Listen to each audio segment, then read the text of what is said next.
Andhra Pradesh mid level health provider community health officer association వారి ఆధ్వర్యంలో నిరవధిక సమ్మె 4వ రోజు పల్నాడు జిల్లా నర్సరావుపేట గాంధీ పార్కు సెంటర్లో నిర్వహించారు. ఈ సందర్భంగా general secretary Pallapati Lingaraju, vice president G Vanaja మాట్లాడారు. ఆయుష్మాన్ భారత్ నిబంధన ప్రకారం 6 సంవత్సరాలు పూర్తి చేసుకున్న సిహెచ్ఓలను రెగ్యులర్ చేయాలని డిమాండ్ చేశారు. ఎన్హెచ్ఎం ఉద్యోగులతో సమానంగా 23% వేతన సవరణ జరగాలని కోరారు.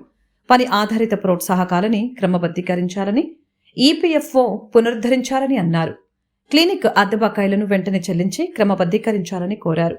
నిర్దిష్టమైన జాబ్ ఛార్జ్ అందించాలని, ఆర్ఎస్ నుంచి సిహెచ్ఓలకు మినహాయింపు ఇవ్వాలని డిమాండ్ చేశారు. మా న్యాయమైన డిమాండ్లను నెరవేర్చే వరకు నిరవధిక సమ్మె కొనసాగిస్తూనే ఉంటామని తెలిపారు. ఈ కార్యక్రమంలో అనుపమ, సాగర్, సంధ్య, మస్తాన్వలి, వినోద్ మరియు అసోసియేషన్ సభ్యులు పాల్గొన్నారు.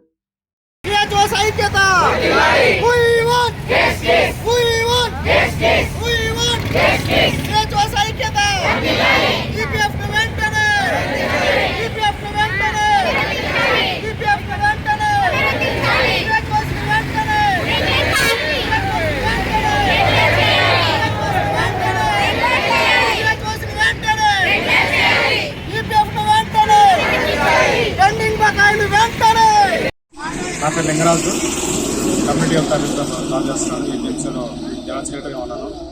ఈరోజు మేము పల్నాడులో 4వ రోజు సమ్మె నిర్వహిస్తున్నాం. ఇప్పటికి కూడా గవర్నమెంట్ నుంచి ఎటువంటి స్పందన లేదు. ఈరోజు మాకు కావాల్సిన ప్రధానమైన డిమాండ్ వచ్చేసరికి 6 సంవత్సరాలు ఎవరికైతే కంప్లీట్ అయిందో వాళ్ళందరూ రెగ్యులర్ చేయమని చెప్పాము. ఎన్హెచ్ఎంలో గైడ్లైన్స్ ప్రకారం 23% హైక్ మాకు మాత్రం లేదు, అవి ఇవ్వమని చెప్పాము. మాకు చాలా మందికి ఈపీఎఫ్ అనేది కట్ చేశారు. పెండింగ్ ఇన్సెంటివ్స్ కూడా క్లియర్ అని చెప్పాము. ఈ ప్రధానమైన డిమాండ్స్ అన్ని గవర్నమెంట్ దృష్టికి తీసుకెళ్తుంటే వాళ్ళు మమ్మల్ని సోకాశిస్తామని బెదిరించే కలపడుతున్నారు. తక్షణమే మా యొక్క కష్టాన్ని గుర్తించి, మా సమస్యను గుర్తించి గవర్నమెంట్ మా యొక్క ప్రాబ్లమ్స్ సాల్వ్ చేయాలని కోరుకుంటున్నాం. నేను గుంటూరు డిస్ట్రిక్ట్ వైస్ ప్రెసిడెంట్గా ఏబిఎంసీ తరఫున పనిచేస్తూ ఉన్నాను. ముఖ్యంగా మేము మీడియా ముందుకు రావడానికి మా ఇబ్బందులు ఏంటంటే, ఫస్ట్ మేము 2019 నుంచి కమ్యూనిటీ హెల్త్ ఆఫీసర్గా ఆయుష్మాన్ ఆరోగ్య మందిరంలో విధులు నిర్వర్తిస్తూ ఉన్నాము. అప్పుడు మాకు ఇచ్చిన గైడ్లైన్స్ ప్రకారం 6 సంవత్సరాల నిండిన సిహెచ్ఓ అని రెగ్యులర్ చేస్తామని చెప్పి మాకు ఇచ్చిన జీవోల్లో ఇచ్చారు. కానీ ఇప్పుడు అది రెగ్యులర్ చేయడానికి మేము దాఖలాలు లేని పరిస్థితి మేము చూస్తూ ఉన్నాము.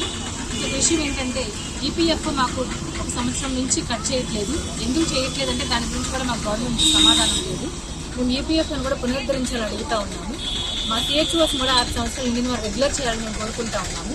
ఇంకా మా ప్రధానమైన డిమాండ్లు ఏంటంటే 23% హైక్ మేము ఎన్హెచ్ఎం వాళ్ళందరికీ వర్తిస్తుంది, ఒక సిహెచ్ఓస్కి వర్తించదు అని చెప్తా ఉన్నారు.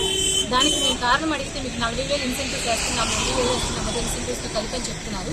కానీ మా ఎవరి అకౌంట్లో 40,000 జీతం ఇంతవరకు పడలేదండి. ఆ ఇన్సెంటివ్స్ కూడా గత 7 నెలలుగా మేమేమి పొందుకోవట్లేదు. మాకు 25,000 రూపాయలే, అది కూడా కటింగ్లతో మేము పొందుకుంటా ఉన్నాము. కాబట్టి మాకు 23% హైక్ వాళ్ళని మేము గవర్నమెంట్ వినియోగించుకుంటా ఉన్నాము.